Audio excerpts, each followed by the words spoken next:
Hello friends, आशीष education hub में आपका स्वागत है। आज हम देखेंगे हिंदी। तो इससे पहले वाली क्लास में हमने पढ़ा था हिंदी भाषा का विकास। ठीक है, जो हिंदी भाषा का विकास है, विकास क्रम, ठीक है, उसके बारे में पढ़ा था हमने। कैसे हिंदी आई है और कब इसको राजभाषा माना गया है, इसके अंतर्गत उपभाषाएँ कितनी हैं और उपभाषा के द्वारा अंतर्गत बोली जाने वाली बोलियाँ कितनी हैं। ठीक है, और इसके बाद राजभाषा मतलब किसको कहते हैं, जो सरकारी कामकाज की भाषा है। इसके बाद मानक भाषा भी देखा था हमने, और हिंदी का जो विकास क्रम है उसको देखा। इसके बाद कब यह राजभाषा हुई, कब राजभाषा बनी है, 14 सितंबर सन 1949 को। ठीक है, तो इतनी सारी सब चीज़ें पढ़ी थी। और हमने पढ़ा था कि हिंदी प्रदेशों की संख्या कितनी है। ठीक है, तो इतनी सब चीज़ों को देखा था। अब आज हम पढ़ेंगे संविधान में राजभाषा। ठीक है, इसमें संशोधन हुए, कुछ भाषाओं को जोड़ा गया है, तो हम देखते हैं। ठीक है, तो संविधान में राजभाषा। ठीक है,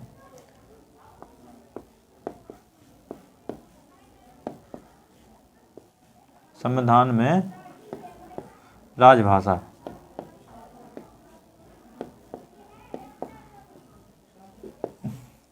ये हेडिंग बन गई। अब इसके बाद संविधान संशोधन हुए। ठीक है, तो स्टार करके नोट कीजिए। पहला हुआ 21वां संविधान संशोधन। इसमें एक भाषा को जोड़ा गया, सिंधी भाषा को। ठीक है, 1967 में हुआ 21वां संविधान संशोधन। संविधान संशोधन, ठीक है, 1967 में।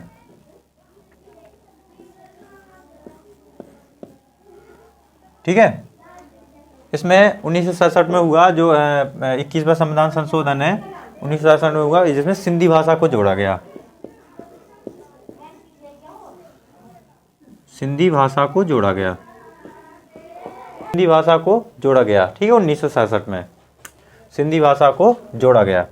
इसके बाद 71वां संविधान संशोधन हुआ, जिसके अंतर्गत 3 भाषाओं को जोड़ा गया, कोंकणी, मणिपुरी और नेपाली। ठीक है, 71वां संविधान संशोधन, 71वें संविधान संशोधन। ठीक है, ये हुआ 1992 में। ठीक है, जिसमें 3 भाषाओं को जोड़ा गया।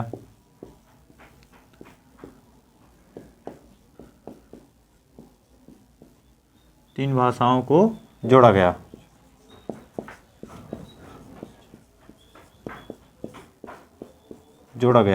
ठीक है, नंबर 1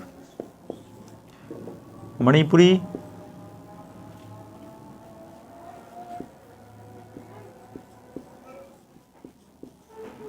ठीक है, और नंबर 2 नेपाली,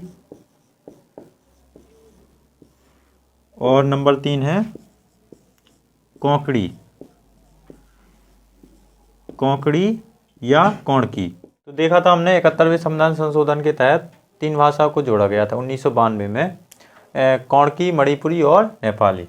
ठीक है, तो अब 92वां संविधान संशोधन, 92वें संविधान संशोधन।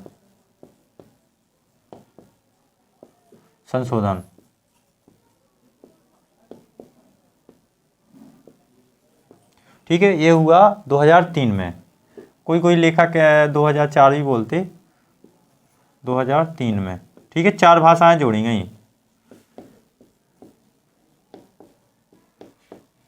4 भाषाओं को जोड़ा गया। ठीक है, नंबर 1 है बोडो, नंबर 2 है डोंगरी, नंबर 3 है मैथिली, नंबर 4 है संथाली।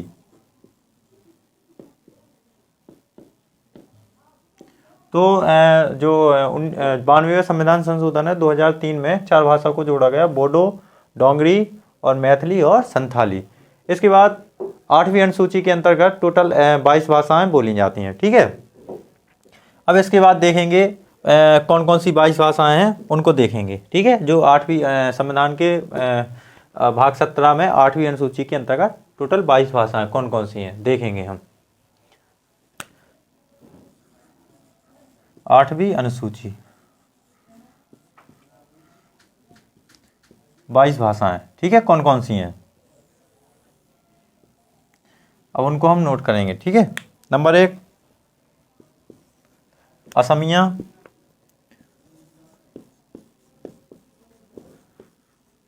ये असम के लोग बोलते हैं। ठीक है, असमिया। नंबर 2 बांग्ला। नंबर 3 मलयालम।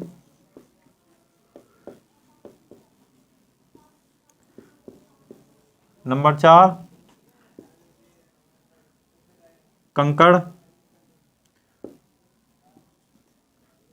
कन्नड़। कन्नड़, ठीक है। Number 5 Gujarati. Number 5 Gujarati. Number 6 Punjabi. Number 7 Urdu. Number 8 Sanskrit.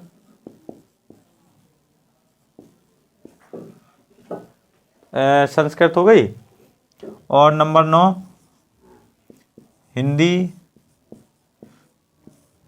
Number 10 Marathi. Number 11 Telugu. Number 12 Tamil. Number 13 Bodo. Bodo. Number 14 Dogri. Number 15 Konkani, इसी को कोणकी भी बोलते। ठीक है। नंबर 16 मैथिली। नंबर 17 संथाली।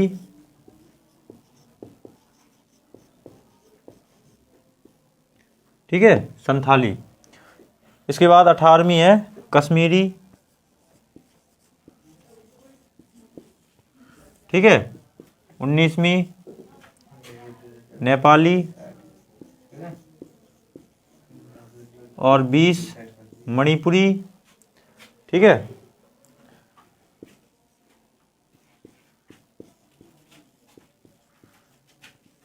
मणिपुरी। 21वीं है सिंधी।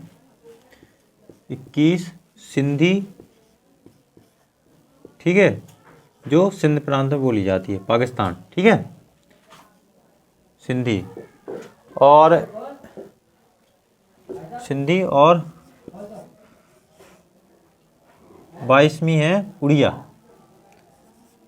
जो उड़ीसा में बोली जाती है, इसको उड़िया बोलते हैं। ठीक है, तो ये है 8वीं अनुसूची के अंतर्गत बोली जाने वाली बोलियाँ। ठीक है, तो ये 18 भाषाएं हैं, असमिया, बंगला और मलयालम, कन्नड़ और गुजराती, पंजाबी, उर्दू, संस्कृत।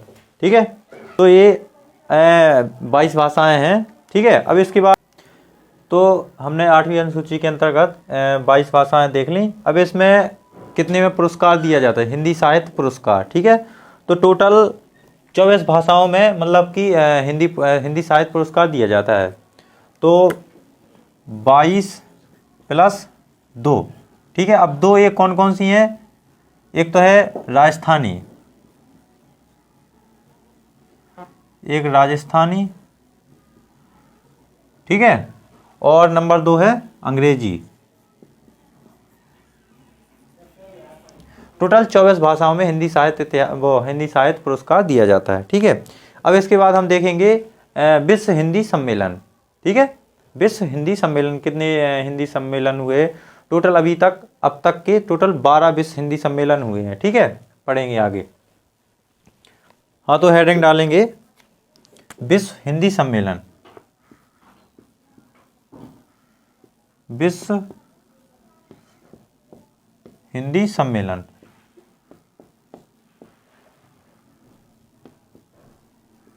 ठीक है,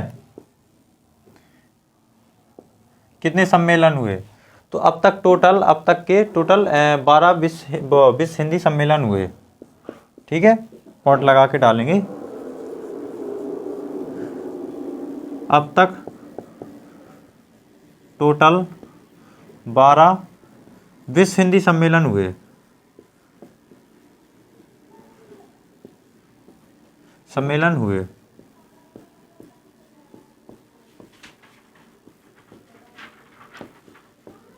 ठीक है, अब तक टोटल 12 विश्व हिंदी सम्मेलन हुए।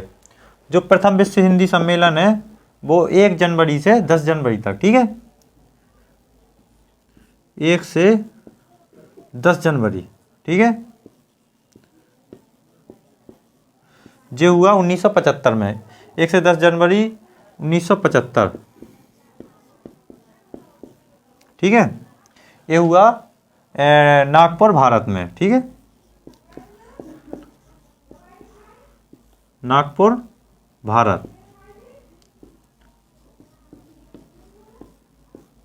ठीक है, इसके बाद जो मेन विश्व हिंदी सम्मेलन है उनको लिखेंगे। ठीक है, जो आए हैं क्वेश्चन। ठीक है, अगला है 28 से 30 अगस्त। ये 28 से 30 अगस्त 1976 में, 1976 में ये हुआ पोर्ट लुइस में। ठीक है, पोर्ट लुइस, मॉरिशस।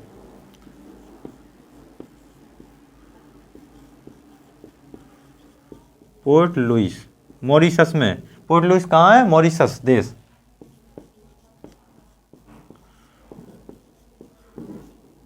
मॉरिशस में। ठीक है, इसके बाद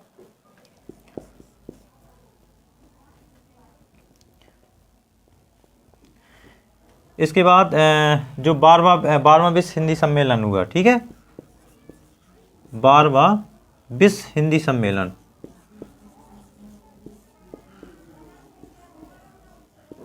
सम्मेलन, ये हुआ फिजी में, जो 2021 में हुआ। ठीक है, 12वां विश्व हिंदी सम्मेलन 2021 में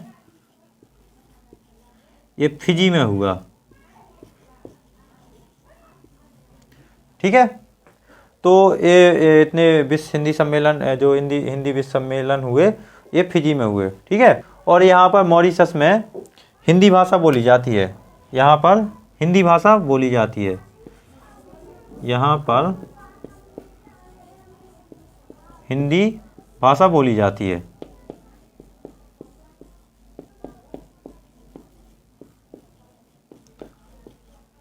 ठीक है, तो पोर्ट लुइस कहाँ पर है? मॉरिशस में। तो यहाँ पर हिंदी भाषा बोली जाती है। आंदोलन से संबंधित धार्मिक एवं सामाजिक एवं धार्मिक संस्थाएं। ठीक है, तो कौन कौन सी हैं धार्मिक एवं सामाजिक संस्थाएं? तो नंबर 1 है जैसे कि वो ब्रह्म समाज की स्थापना किसने की, आर्य समाज की स्थापना किसने की, प्रार्थना समाज की स्थापना किसने की। ठीक है, तो ब्रह्म समाज की स्थापना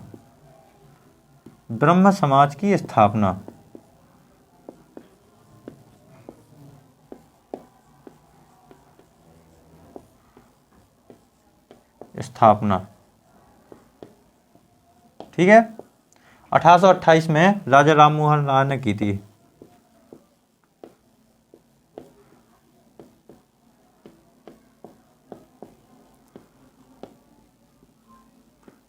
राजा राम मोहन राय।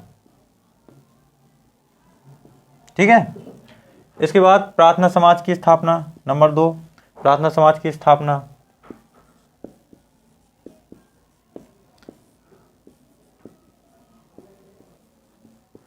प्रार्थना समाज की स्थापना ये हुई थी 1866 में। 67 में आत्माराम पांडुरंगा। आत्मा राम पांडुरंगा, पांडुरंगा, ठीक है, आत्माराम पांडुरंगा ने, ठीक है। इसके बाद रामकृष्ण मिशन की स्थापना, ठीक है, नंबर 3 है रामकृष्ण मिशन की स्थापना। रामकृष्ण मिशन की स्थापना ये की थी स्वामी विवेकानंद जी ने, ठीक है, 1897 में, 1897 में स्वामी विवेकानंद जी ने,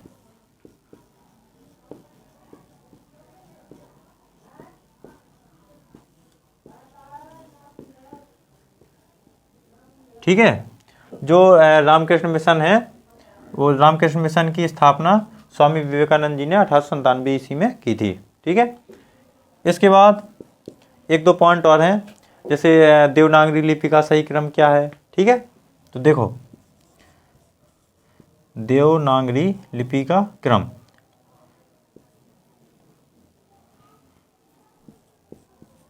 कभी कभी क्वेश्चन में पूछ लेता कि देवनागरी लिपि का क्रम बताइए, ब्रह्म में सबसे पहले कौन सी लिपि आई थी, ठीक है। देवनागरी लिपि का क्रम, ठीक है, सबसे पहले ब्राह्मी लिपि,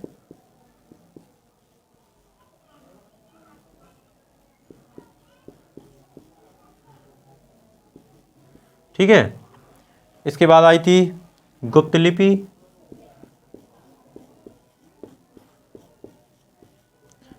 फिर इसके बाद नागरी लिपि,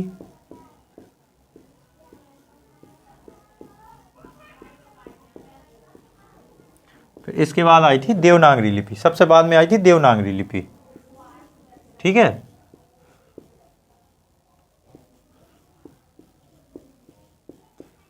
ठीक है,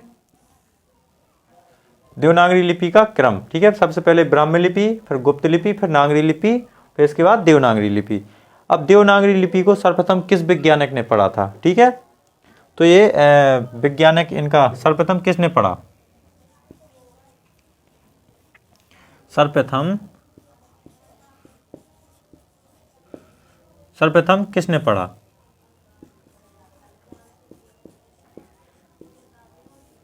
देवनागरी लिपि को सर्वप्रथम किसने पढ़ा, ठीक है। तो ये प्रिंस ने, जेम्स